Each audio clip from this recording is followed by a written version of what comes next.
Amen. May the words that are heard be thine and not mine. In the name of the Father, and the Son, and the Holy Spirit. Amen. On August the 10th, 1821, Missouri, yes, Missouri, became the 24th state to enter the Union and the first entirely west of the Mississippi River to do so. The territory was initially gained as included in the Louisiana Purchase of 1803, but it was not until the aforementioned date that a sufficient number of settlers were established and then ratified to qualify for statehood. Even more interesting, if that was interesting to you, was the newly granted sovereignty's choice as its motto. They would be dubbed the Show Me State. Yes, this is an intelligent bunch. This term of endearment was equally affectionate as it was hubristic. You see, the moniker was derived from the widely accepted belief amongst Missourians that its people were devoted to common sense and they had a little bit more of it than everybody else. And as Willard D. Vandiver, the son of Mr. and Miss Vandiver, is quoted as saying, "Frothy eloquence neither convinces nor satisfies me. I'm from Missouri, and you have to show me." Evidently, the charm, beauty, and resource of the state were such that left very little other possible to be impressive.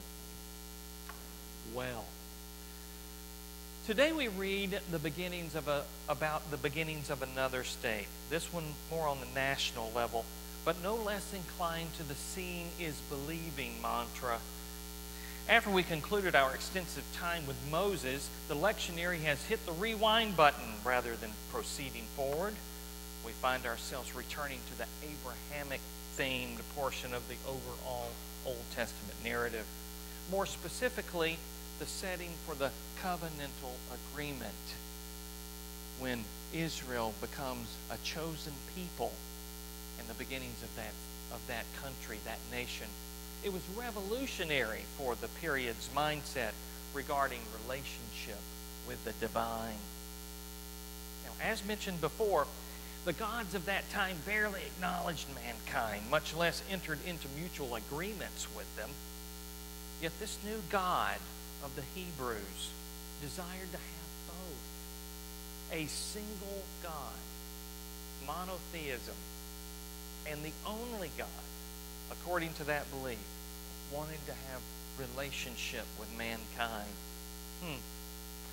Notice that a precedent was established early in the formation of the bonds between God and man. Abram was skeptical concerning the promises pledged to him regarding what would become the nation of Israel. And who wouldn't have been? He was no spring chicken and without any male heirs. Nonetheless, he was to become a great kingdom, outnumbering the stars in the sky, one through which the entire world would be blessed. Can't you just hear Abram? Do the math, God. This ain't happening.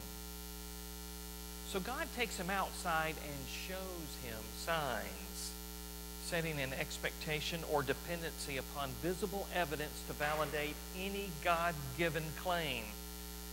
It's hard to think that a deity would allow this sort of continuum or expectation. But the cycle repeats itself consistently throughout the Old Covenant story. Take today's reading as an example. God takes additional time, God's time, to have one-to-one encounters with Abram. Frequently, did I mention that this was God? God might have a little bit more on his plate, right? This was way outside the understanding of God-man interactions of the day. Spending any quantity of time with the gods, as capricious as they were, was normally disastrous. But not in today's lesson.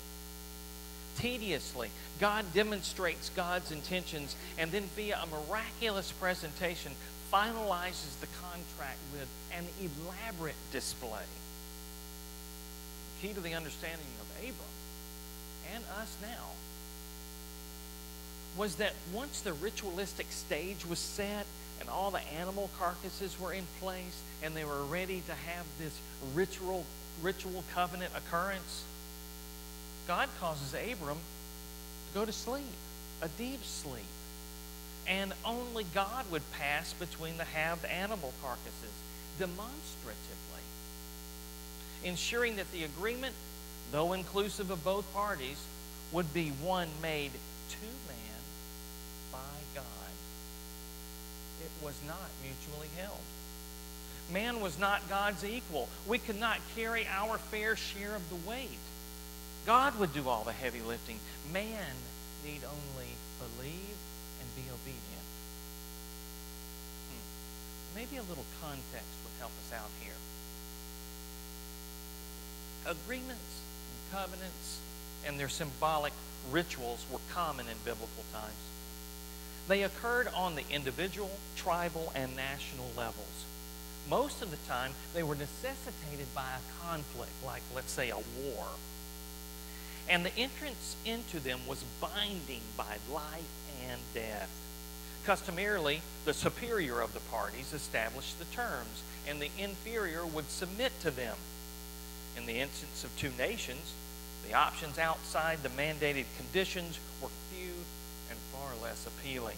Basically, you could comply or you could be destroyed. So you've got two nations, they've gone to war with one another, and one has beaten the other one on the battlefield. So the one who was superior, the one who was the victor in the battle, then would set the terms. However, in this case, it didn't work that way. God commits to man. The superior submits to humankind's terms. Have you ever wondered what God got out of the deal? Really? Other than just endless frustration? All of the terms benefited man. The significance should not be lost here. God's posture creates a need for man to be shown proof rather than faith in believing. Moses, Gideon, the judges, prophets, and even Jesus were all required to show miracles as evidence of their claims. Don't you remember the times that Jesus would come into a town and they would say, "Show us some signs so we might believe what you're saying"? The covenantal intention was relationship. It wasn't fact-based conviction. Even their Torah became a tactile measure or moralism, works-based devotion, tactile, visible, controllable, manageable. And it wasn't faith-based. Can't you just hear it in Paul's voice today in Philippians? As he pleads with them to make Jesus the main thing, not rule following or sign seeking. He says to them, "Follow me because I'm following Jesus." The Greek word here is mimutai. It's translated as imitate, which is not a great translation, by the way. Imitate can carry a sarcastic tone, like an impersonator in a comedic skit, like on Saturday Night Live or something like that. Memorialize is better. We honor Christ by being like Christ and Christ's personhood. If you need some type of work or some type of action or some kind of symbol, then make the business of being like Christ be your pursuit. Christ is the perfect symbol, the perfect sign. Now, before we go any further, I'm not saying that our actions do not matter or that we should throw out all the rules, just toss them out the window. I like rules. I like stop signs. I like the fact that people can't just walk into my house. I like that kind of stuff, right? They don't always apply on Highway 72, as I learned the hard way. But laws and rules, they're not necessarily a bad thing. Jesus' ministry was full of mighty acts. Today he employs them as a testament of his messianic status to Herod, that fox, in our gospel selection. Christian history was forged by the works of the faithful. Here's one example of that, just one example. Allegedly, and according to folklore, today's patron saint, St. Patrick, well, drove all the snakes out of Ireland due to their pestilence, an indication of his legitimacy. Now, having said all that, I don't think there's ever been any record of any snakes in Ireland, and that's due to its sort of reptilian, intolerant climate. And quite frankly, St. Patrick's probably better known for green beer than maybe the ministry work he did with the Celts. Regardless, though, you can see works mattered. There had to be this demonstration or action that would legitimize him. Works matter. What I'm suggesting to you is that they're not the focus. We alter the order of the variables in the equation, and it derives an entirely different quotient. Now, I know I've been talking a lot, and if you don't hear anything else, hear this. We act because we believe, not believe due to our actions. God is our devotion, not fundamental statutes.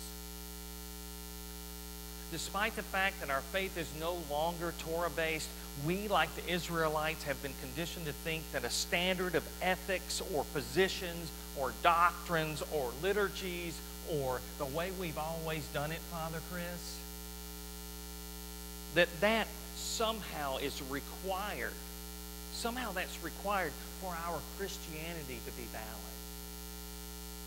Essentially, what we've done, we've just come up with our own set of rules, like our own Torah, and we're bound to it.